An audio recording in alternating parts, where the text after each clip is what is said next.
This is Jen from Still the One Vintage and Resale and eBay store Shop My Shoe. In this video, I'll explain how to buy vintage clothes that fit online. We're going to cover a lot here. Measurements versus sizing, how to take your measurements, how to compare your measurements to flat measurements, how to read sizing charts and decide if size matters, and lastly, how to get in touch with me. First, let's talk about the important difference between measurements and size. Sizes help you determine at a glance if an item is in your range.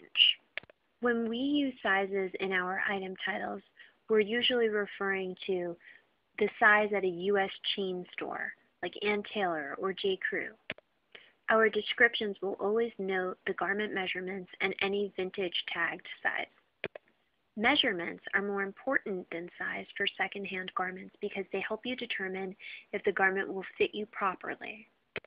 These are some important tips for taking your measurements. First, you need to use a soft measuring tape. Second, don't suck or squeeze anything in. It doesn't help. Always remember to add 1.5 inches to every measurement for movement, and keep your measurements current. This is a worksheet for you to print out featuring standard measurements that you should know about yourself, plus some standard sizes, like shoes and gloves.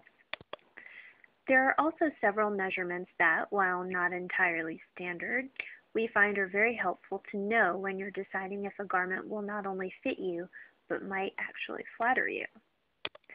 This worksheet is a good place for you to jot down all of your good-to-know measurements. To buy a blouse, shirt, or sweater, there are a few measurements you absolutely must know. First, the shoulders, the bust, and the waist are absolutely necessary. The hips might be important, and I also find it helpful to know the length from the top of my shoulder to the hem of the shirt, or the top of my shoulder to my natural waistline if the shirt is fitted at the waist. Sometimes it's also necessary to know your cup size, which is actually really easy to find out. First, you measure around the fullest part of your bust. Then you measure around your ribcage just beneath your bust. You subtract the ribcage measurement from the full bust line measurement, and the answer indicates your cup size. If the difference between the two measurements is 1 inch, you're an A cup. If it's 2 inches, you're a B cup, so on and so forth. Sleeve length seems to be one of those tricky things that no one is exactly sure how to measure for. This is how we measure our garments and how we suggest you measure your arms. First, stand with your hand resting on your hip at a 90-degree angle. Then, hold the end of the measuring tape at the nape of your neck with your other arm and measure from the nape of your neck to the edge of your shoulder. Then, measure from the edge of your shoulder down to your elbow, and lastly, from your elbow down to just below your wrist bone. It's okay to do the measurements separately and then add them together if you're not a yogi. For skirts and dresses, it's important to know your waist measurement, your hip measurement, and the length from your natural waist or your hips, depending on where the skirt waistline sits, down to either your knees or your feet, depending on the hemline. One mistake women frequently make is to measure their hips around their hips. Hip measurement is actually a euphemism for the measurement around your bottom at the fullest part. Shorts and pants require the same measurements as skirts and dresses, but you need to be even more conscientious of your inseam measurements. The inseam measurement of a garment is from the crotch seam to the hem along the inner leg. Hats and gloves are easy to measure for. To figure out your glove size, you need to measure around the widest part of your knuckles. To figure out your hat size, you need to measure around the crown of your head where you would like the hat to sit. I find that glove measurements are a constant thing, but hat measurements can vary pretty widely because you want different hats to sit on your head in different ways. Most everybody knows their shoe size, but if you don't, you can hit pause on this video, read the list at the right, and figure yours out. An important measurement that most women forget, however, is around the fullest part of the calf and from the knee to the ankle if you're buying boots.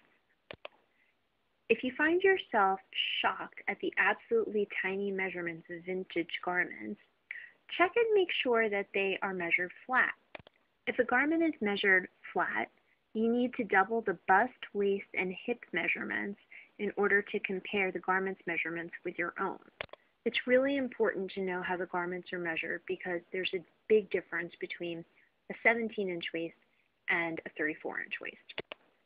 Certain measurements are never doubled, measurements that go straight across or straight down, like the shoulder or back measurement, the sleeve length, the inseam. It's only measurements that go around a part of a body that are doubled.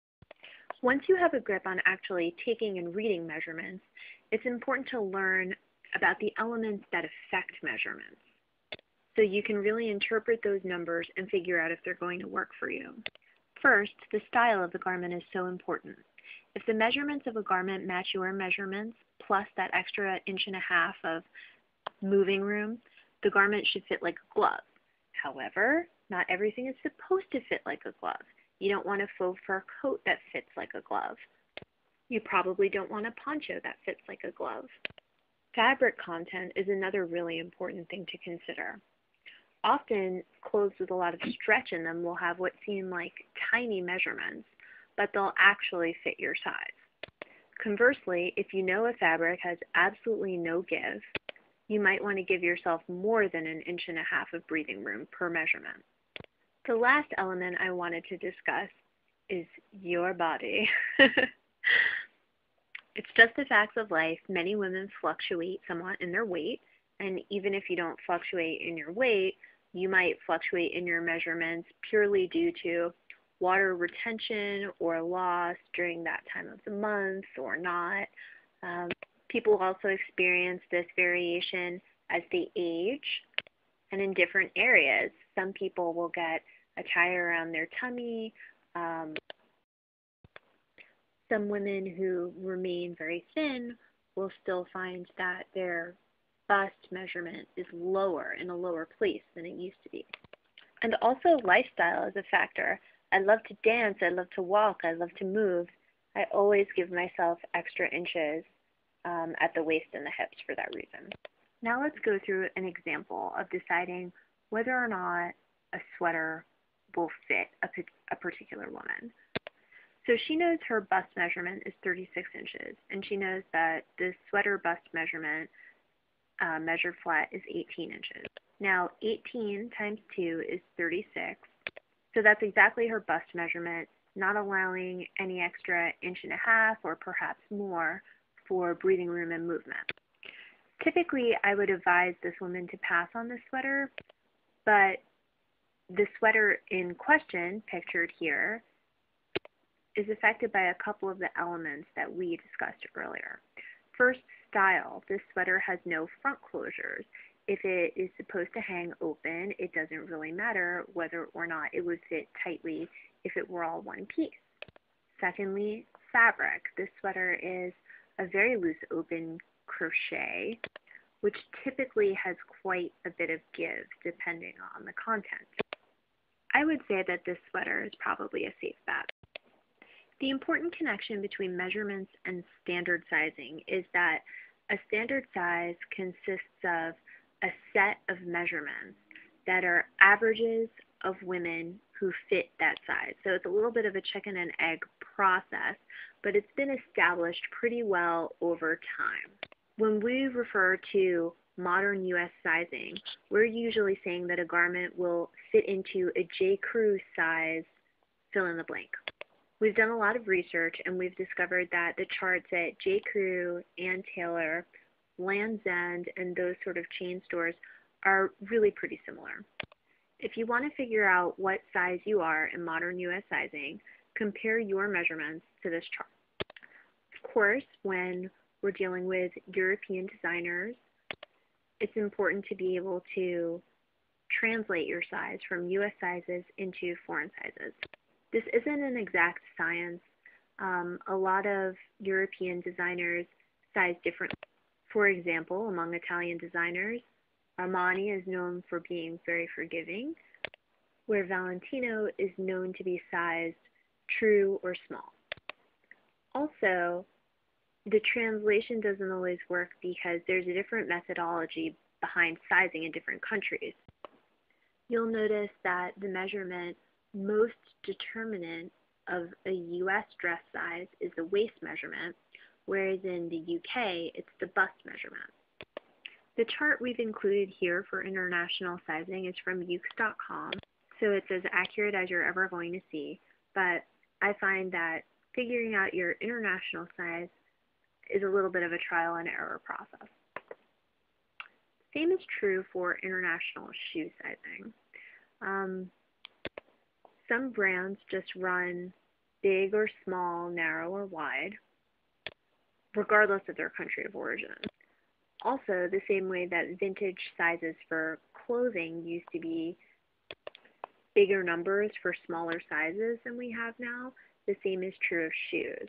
I know personally today I wear a 39.5 in Ferragamo ballet flats. The style of those shoes has barely changed since 1950, yet in a pair of 1950s Ferragamo ballet flats, I'm a 40.5 C or wide. These are the current sizing charts for hats and gloves, which thankfully are pretty much standard internationally and pretty easy to keep track of, as you can't really gain or lose weight in your hands or head. I hope that this discussion of sizes, measurements, and fit will help you pick out clothes that will fit and flatter you sight unseen and still be really happy with them. To get in contact with me or anyone here at Still the One Vintage, you can reply to any of our posts at stilltheonevintage.wordpress.com. Our services are consignment and outright purchase within the New York City area.